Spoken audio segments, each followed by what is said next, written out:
And now it's time for a Geek Speak with GK Technologies, Sarah and Jodi. In the fields again, I just can't wait to get in the fields again.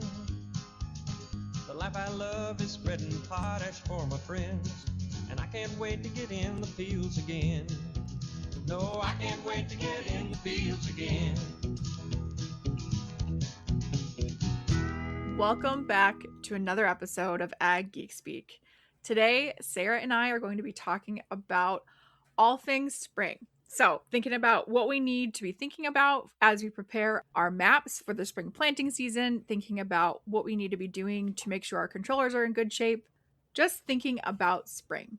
Because I don't know about you, Sarah, but there is nothing more that I like to think about when it's 10 degrees outside than when everything turns green. I am ready for spring. I can't wait. I feel like we're at the very beginning. As we're recording this, it's like the end of February, right? So we're still very much so in winter. We just actually had a winter storm last week. But boy, mapping season is sure kicking off. I've been having phone calls from my guys. I don't know if you've been having phone calls from yours, but It's time. It's time. It's time to start making those maps. So, Sarah, as you're thinking about making maps for the spring, is there anything that I know weather is different across the whole United States, but is there anything that you're doing different thinking about the 2026 growing season than normal? Well, I think one of the things we first have to start thinking about is just the state of what farming is like going into 2026. As we're moving into this season, it's, by all things that I'm hearing, it's going to be a pretty challenging year out there for the farmers. And so to that end, I think it's pretty important for all of us to, keep that in mind with our recommendations that are out there, and going forward. We need to be really efficient with our inputs. And what better thing to do than to use precision agriculture to be efficient? And on that subject, so you and I don't think it's any secret to our listeners that we're both big proponents of soil testing. Of course, we're going to recommend if you want to save money or, be more efficient with your inputs, that the best place to start is going to be soil sampling. But say if I'm somebody that wasn't able to get a soil test last year, how do you think about approaching these fields that don't have a soil test? Maybe you've got a yield goal, but what's your thought process when you're approaching those fields? Well, I think that's a great question, Jodi, and I think that's actually something that we should both share in here, so that maybe some people can get some different perspectives on that very topic. But first of all, I like to think about it from a standpoint of setting realistic yield goals. You kind of just hit on that, but getting realistic yield goals. We all know that different parts of the field yield differently, right? We've got parts of the field that will yield more, parts of the field that will yield less. And so, trying to work with that grower to really understand what realistic yield goals are. I'm curious what kind of challenges you've run into when you're setting yield goals with your farmers. I completely agree, right? It's so important to set realistic yield goals. When I start to think about this, and even in the context of, someone not having a soil test, let's remember that when we're thinking about how do we vary our fertilizer rates and also like our seeding rates, one thing we do look at are those different zones and what their yield potentials are in each of those areas. And so that impetus to change the rate of fertilizer for each of these zones, part of that comes from having a soil test, and maybe you don't have that. We can work through that. But then we really want to make sure that that yield goal is realistic, like Sarah said. So like this is a year, maybe, think about, am I going to swing for the fences, or am I going to shoot for something that's more realistic? So, but I think it's important to think about, like, what is a realistic average yield goal? If in fact the average for a field, let's just take corn because it's a standard that gets used out there all over the place. If, for example, your average yield goal is 160, don't make it 180 for an average, thinking that's going to help get your yield there. Let's be realistic in what we're doing. And likewise, when we're thinking of the high productivities and the low productivity areas, let's make sure that we're setting the realistic yield goals for the low and the high. There's been times where I've worked with farmers setting yield goals for salty areas that maybe for wheat, it is literally only a 5 bushel yield potential in that salty area right along that pothole. And if that's the case, why would we make it anything more? And yet, I've also run into challenges in the conversations with the farmers that they're worried that we're going to be limiting the yield potential in that spot. So, and that's kind of too bad.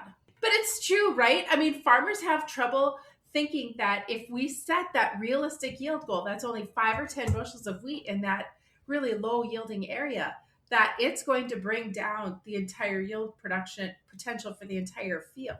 And that's not the truth. That spot is not going to produce any more than that. And you got the yield data there to back that up. Yeah.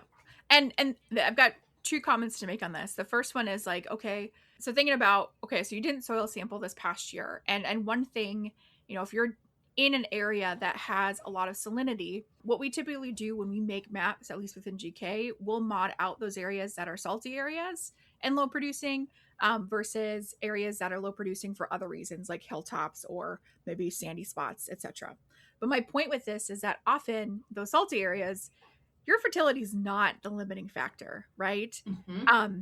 If you were to go in and soil sample that, and like John Lee from AgVise has some awesome data showing some comparisons of like what the nitrate level is in some of these really high salty areas, like with salts on the surface versus areas just outside of it that don't have that surface salt. Point is a lot of times if we're not getting a whole lot of yield in these areas that are salty, we're still planting over them, and then we're also putting fertilizer there. So oftentimes these spots already have a lot of fertility. And so if we can say, hey, we're going to just cut back in this area in terms of fertility, you most likely, very highly likely, will not be limited by fertility in those areas. It's going to be the salts that are limiting you, not the fertility.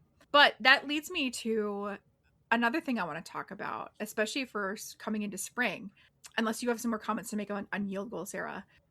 All I was going to say is make sure that your high yield goals then are also realistic. Your high yield goal is not an average yield goal either. If you are honestly raising, 220 bushel corn, 240 bushel corn out there, put that out there. And if there's anybody in Iowa or Illinois that's listening to this, remember, I'm a North Dakota person and I'm north of Fargo. So our yield potentials up here don't start with a 3 yet. That's the key point. But again, this is everywhere, North Dakota or elsewhere. Like, set realistic yield goals. There's no reason not to. Because again, if we're varying, we're varying based on that yield goal, whether you have a soil test or you don't have a soil test. But that high yield goal should be average, an average high yield potential, not like what your top yield is going to be there either. Because oftentimes on those years when you get that really high yield potential or that really high yield that happens, it isn't because of the fertilizer that you applied in that spot. It is because it's because we had the other things line up behind all of your good management. It's usually at that point in time where we've got the weather and everything working very well. And honestly, to attain that high yield at that point in time, we're probably getting some benefit out of mineralization and those kinds of things to bring the extra gravy or the cherry on top, I should say, for the yield. Absolutely.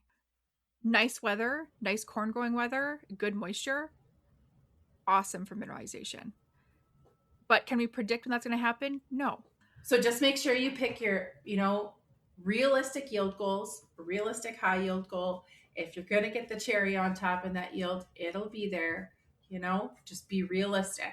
If you honestly usually raise 200 bushel corn in that spot, go ahead and set that. If it's only 180, only put 180 out, but be realistic in your yield goals. Okay, one other thing that I'm thinking a lot about this spring is looking at mod areas. And this isn't because I've never done mod areas before. That's not it. What I'm more curious about going into 2026 is thinking about how we can differentiate with variable rate seeding these different mod areas. So like we had just mentioned, there are differences in all of our zones, but especially our red zones, right? There's a lot of different reasons that a field can be poor producing. whether that be lack of moisture in sandy areas or too much moisture or too much salt, right?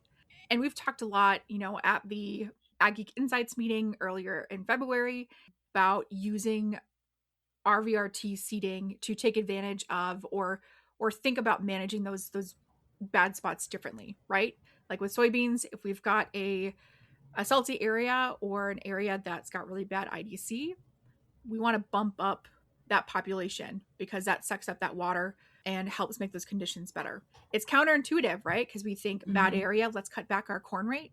But again, this is kind of a lot in one topic, but I'm thinking about being better at differentiating my mod areas, not only for soil sampling, but also how can I think about seeding differently and take advantage of those differences and manage those red areas that I've modded out differently and over time improve them. So like, give me an example. Give me an example of what you're thinking. Yeah. So like, let's think about like bull moose from training class, right? So we've got some areas in the field that are hilltops, and then we've got some areas that are next to the slough that are salty.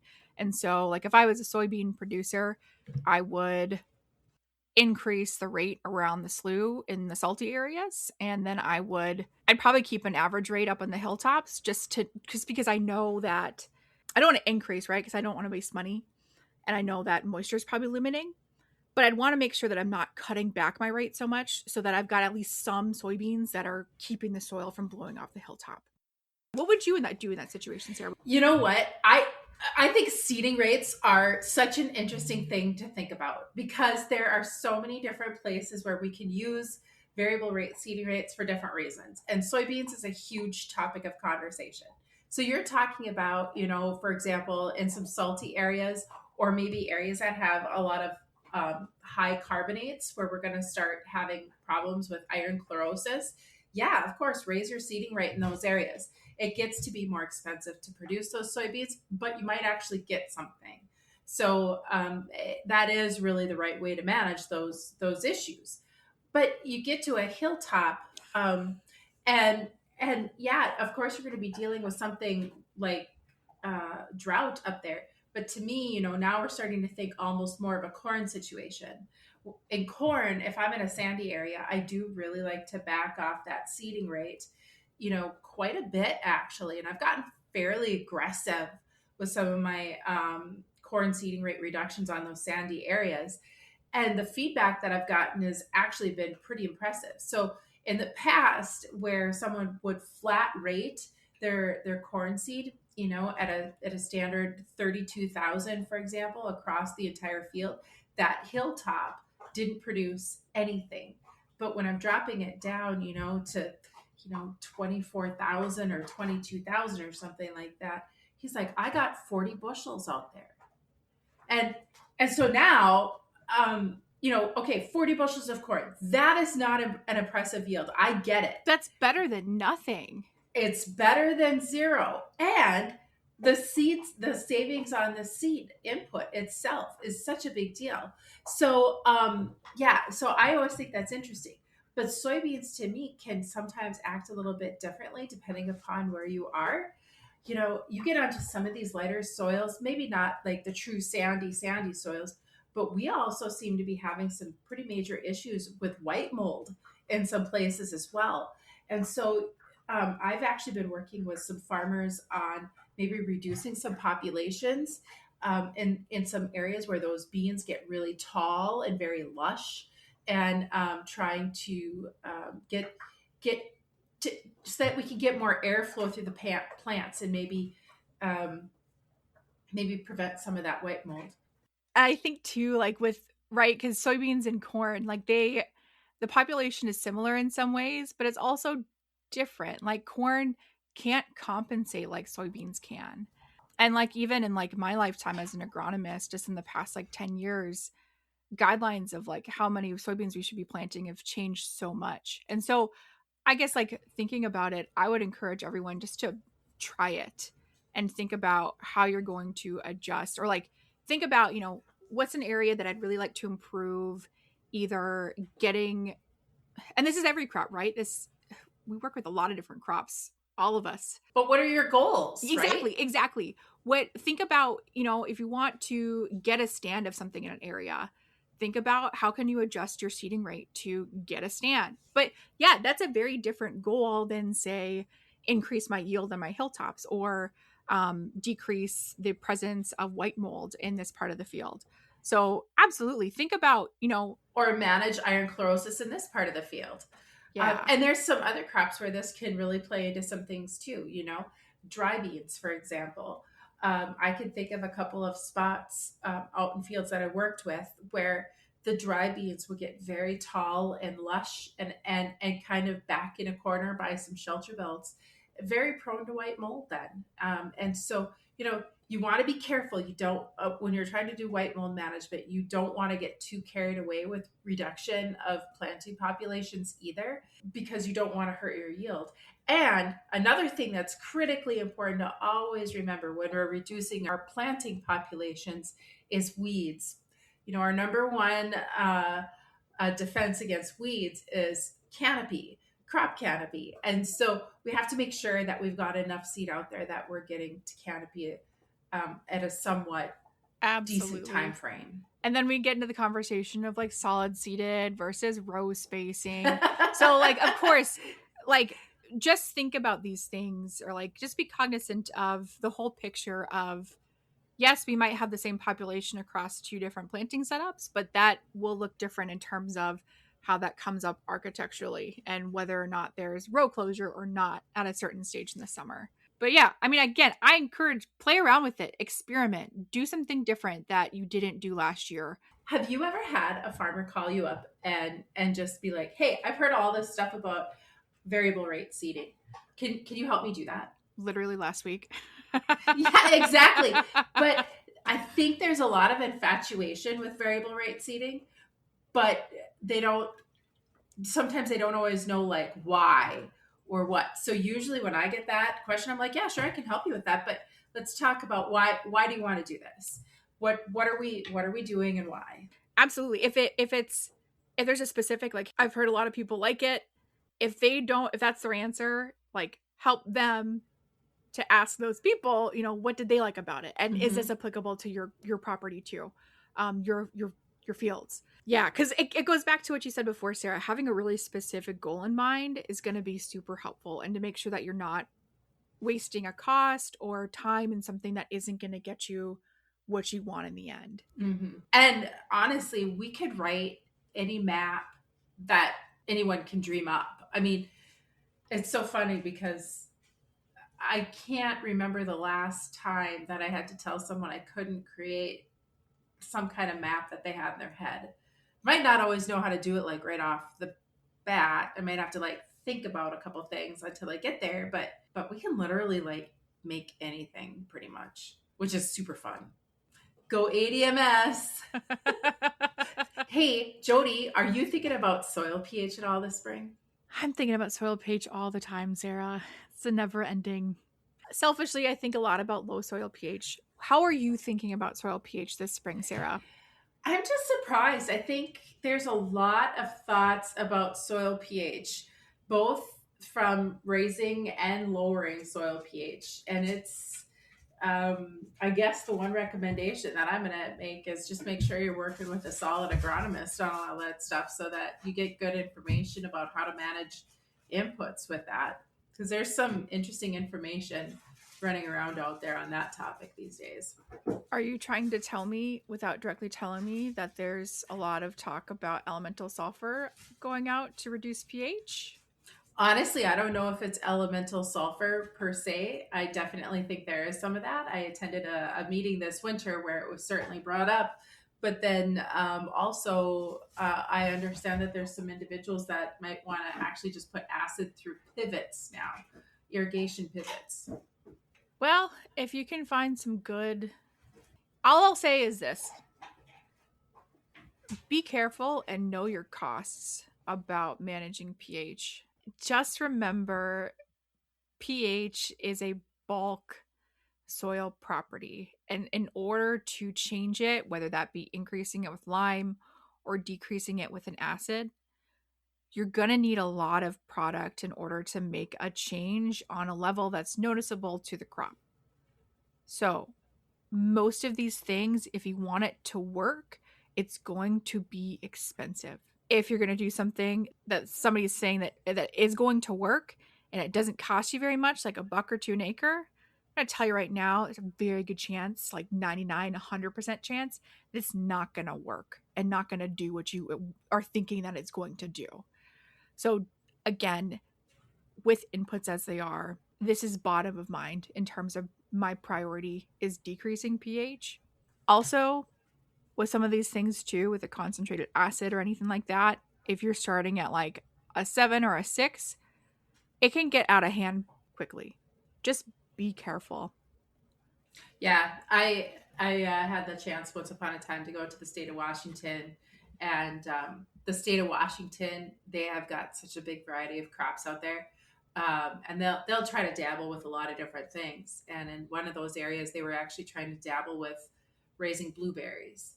Blueberries like acid soils, and they had really high pH, and so they used a lot of acid and sulfuric acid, and actually they blew right by the buffer capacity, and blew it down to about a 4.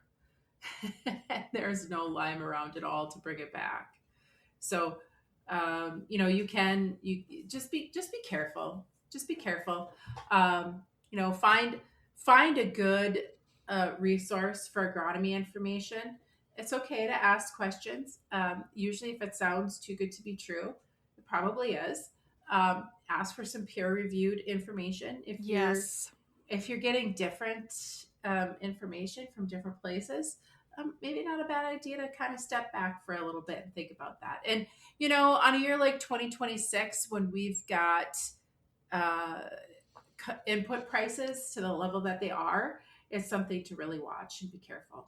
Yeah, if you're somebody that's dealing with higher pH, I know it's a pain in the butt to raise phosphorus levels, but be diligent with the fertilizer you do apply. If you're applying phosphorus and zinc, do your best to get equipment that can band those so that phosphorus and zinc is next to the seed or close to the seed so that it's more available. That'll allow you to use the band versus broadcast rate, and you can cut back on how much phosphorus or zinc you're applying while still getting the effect from that fertilizer. So that's huge. Yeah. I actually think that's really, really good advice for this year. It's a great year to think about banding phosphorus and zinc. It's just an absolute good year. And especially with the amount of fertilizer, at least in this area, that didn't go out last fall, like it's a great opportunity to, if you're probably looking to get a lot done in a decreased number of passes, do consider banning your phosphorus. Mm-hmm. And be careful. Don't ban, potash or potassium with your map, but just do a straight map. And remember seed safety when we're thinking about banning fertilizer as well. Yep. That's solid advice. Hey, speaking of soil pH and possibly transitioning into soil texture differences, who's thinking about variable rating residual herbicides? Everybody? Sarah Lovis, maybe? I would love to find someone that I have had agronomist customers of mine that have done variable rate residual herbicides for different crops. Super impressive. I mean, to the point where the farmer was so excited about how that worked, he traded off. You need to have pulse width modulation on your sprayer to make it work. So think about like the AIM system, or I know John Deere has their version as well. So make sure you've got that pulse width modulation on your sprayer in order to make this work. But the customer was so excited about how the lentils worked out behind the variable rate residual herbicide. He traded his sprayer off and got a sprayer. He had a couple sprayers, but he traded one of them off, and so that the other one would have that. So he could do entire variable rate residual herbicides. So it's been well liked out there where they've been doing it. It's pretty fun. And like, if you guys are interested in hearing more about that too, we did talk to Kyle Oakey last fall, who's been working a lot with residual herbicides and doing variable rate with residual herbicides. I think we've got 3 parts of an episode, 3 full episodes with Kyle. Was it 3 full I think episodes? So. Yeah, we talked a long time. But it was a good conversation. It was. And we'll leave a link in the comments to give you a link for that. But you're so right. I think as we continue to get pressure from resistant weeds in terms of, and like reduce the number of modes of action that we can use, we're most likely gonna have to go to different, like we already are, right? We're dealing with herbicides that have the potential for more crop response, and the amount of crop response that occurs or can occur is influenced by the soil pH, and then there's textures and other things too, so like soil organic matter, soil texture, but pH is a big one, especially for, I'm not going to name the specific ones because I forgot at the moment, but there are a couple that can really affect crops like lentils and others out west. So if this is something that sounds familiar to you, that you're getting odd crop responses after like a base rate of a pre-emerge herbicide, do look into that and look for a good agronomist that can help you potentially vary the rate of those herbicides so that you can have healthier plants longer through the season that don't get injured by that flat rate herbicide, and hopefully will allow you to get more canopy and more yield in those areas where you haven't gotten before. Absolutely. And I mean, the benefits are just twofold. So first of all, you're either going to pick a lower rate so you have better crop safety, and so if you're flat rating, let me back up. If you're flat rating, you're either going to pick a lower rate so you have better crop safety throughout the entire field, or the higher rate so you have better weed control throughout the entire field. This way, you can have the best weed control throughout the entire field and not have that crop response. Also, think about what that means for carryover into the crops for crop rotation going forward. So especially if you're at that, higher rate, so that you can get all that weed control. So it's something that's very fun. I think it's going to be the next big thing when we think about variable rate residual herbicides. It's not like a post emerge where it's on off. It is an honest variable rate because you need a greater rate on one soil type versus a lower rate in another one. So check out that podcast with Kyle. It was really good. What else are you thinking about this spring, Sarah? Well, fertilizer. I mean, I know that we've talked about it, but holy Hannah. I mean, the fertilizer is expensive this year. That's enough tomato. That one deserves enough tomato. And so we just have to be really judicious with how we're using that. And again, that goes back to making sure we've got good yield goals, realistic yield goals. Yeah. Absolutely. And that we're not, I do think there's going to be some people that cut back beyond, maybe do some lower rates than what they agronomically should be, simply from an economic standpoint. It's not a good habit to get into doing all the time. Are there reasons why people are going to be doing that economically this year? Yeah. So that's just how it is. Yep. Again, like, I'm not, depending on what lab you're working with too, or like where you get your guidelines, right? There's a plethora of ways to get your fertilizer guidelines off of your soil sampling test. Whether you're working with, say we're working with corn in Illinois or Minnesota, they're going to give you an economic return to nitrogen, or like a look at what the corn price is, what the cost of nitrogen is. It isn't a bad idea to take a look at those and use those to guide your nitrogen strategies. And like, if you're somebody that uses AgVise does different like guidelines, broadcast, band, university. Do remember that, again, I mentioned phosphorus banding before. If you are able to band your phosphorus, if you are able to band your zinc. Those are both immobile nutrients. And if you're able to band it versus broadcast it, you're going to be able to apply a smaller rate or decreased rate than if you were going to broadcast that. So again, there's more intricacies and differences here, but that's another one just to know of when you're thinking on a bulk level. What are some ways that I can reduce my fertilizer cost while knowing and feeling comfortable that I'm still going to get the return that I need at the end of the year. So those EONR charts and like those guidelines, do consider taking a look at those, and then also assess your planting setup, band your phosphorus and zinc if you can. That's good advice. Yes, if you can do a band placement, there is efficiency for band placement of both phosphate and potassium. Perfect. In the band. And the reason for that efficiency is because when you have it in a band, the fertilizer has less of an opportunity from the phosphates perspective to interact with the clays, and from the potassium's perspective, interacting with the cation exchange capacity, which binds it. Yep.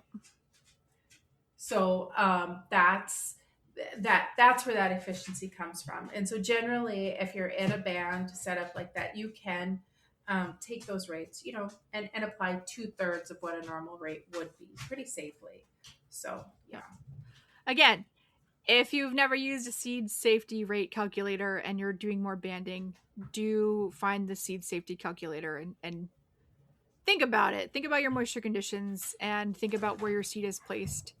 And make sure that you're getting the germination that you paid for from your seed. That's all. So Jodi, this is kind of an interesting conversation. When we were first talking about doing this episode, we decided just off the cuff that we were just going to kind of shoot from the hip and do kind of a spur of the moment podcast with just you and I talking about what we're thinking about this spring. There's been no script for this.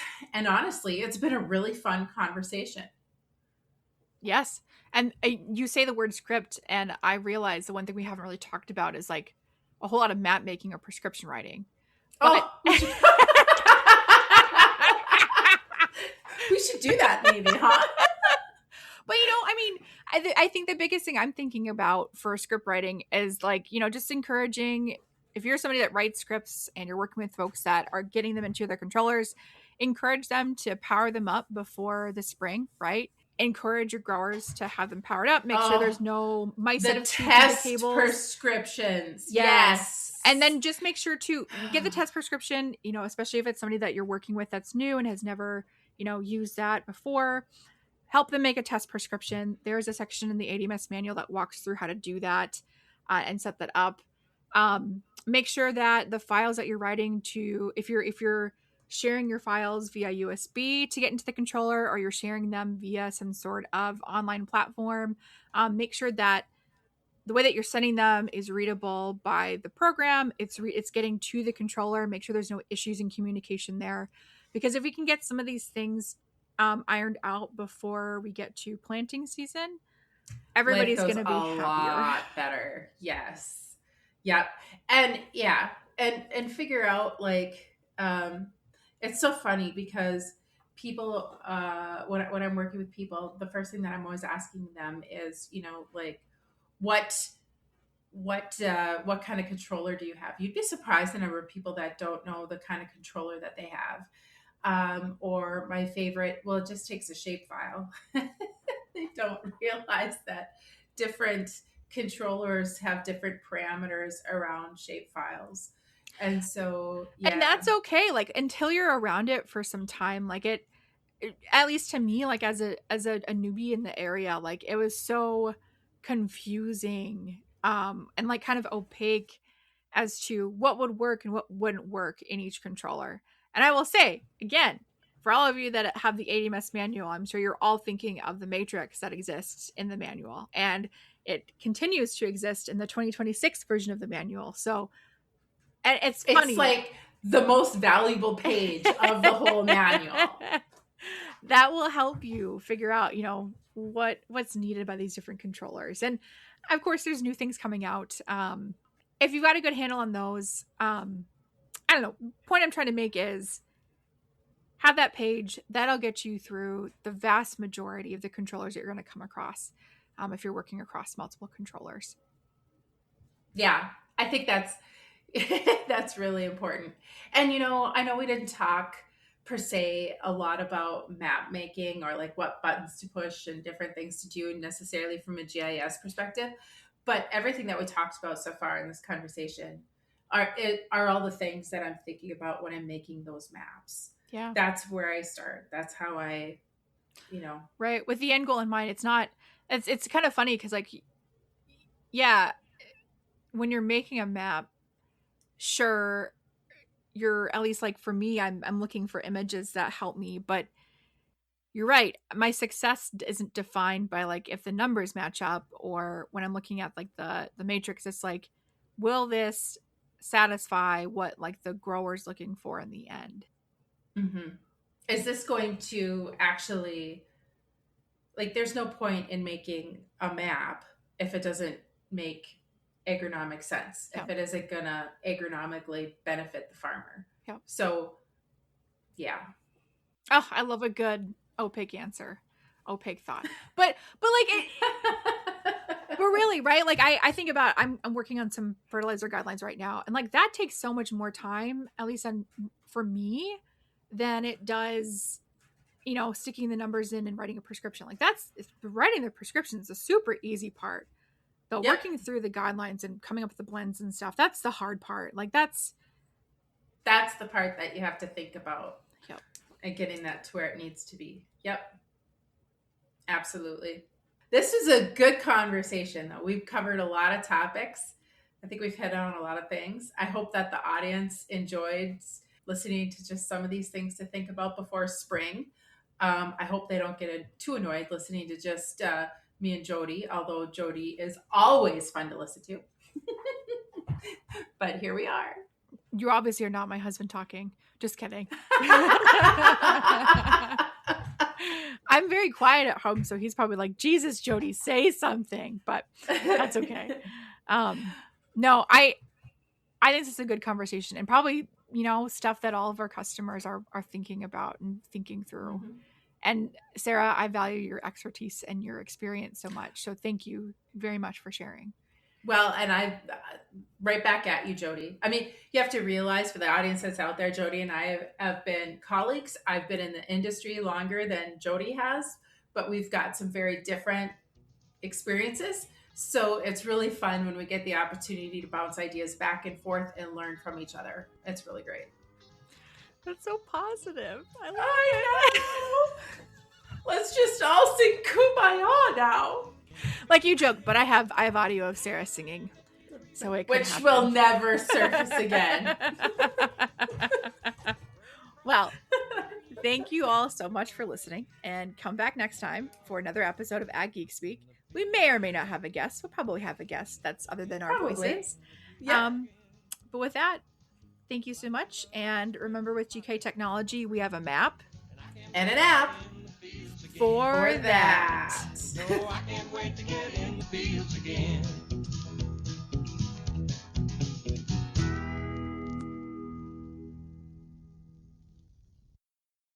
Let the geeks at GK Technology help you with your agricultural data. Their agronomists know agriculture. When it comes to creating soils and zone maps to maximize yields in your fields, you can trust the people with decades of experience in site-specific agriculture. Everyone at GK Technology has a background in agriculture, so they know what makes a farm run, and they speak your language. The geeks at GK Technology have a map and an app for that.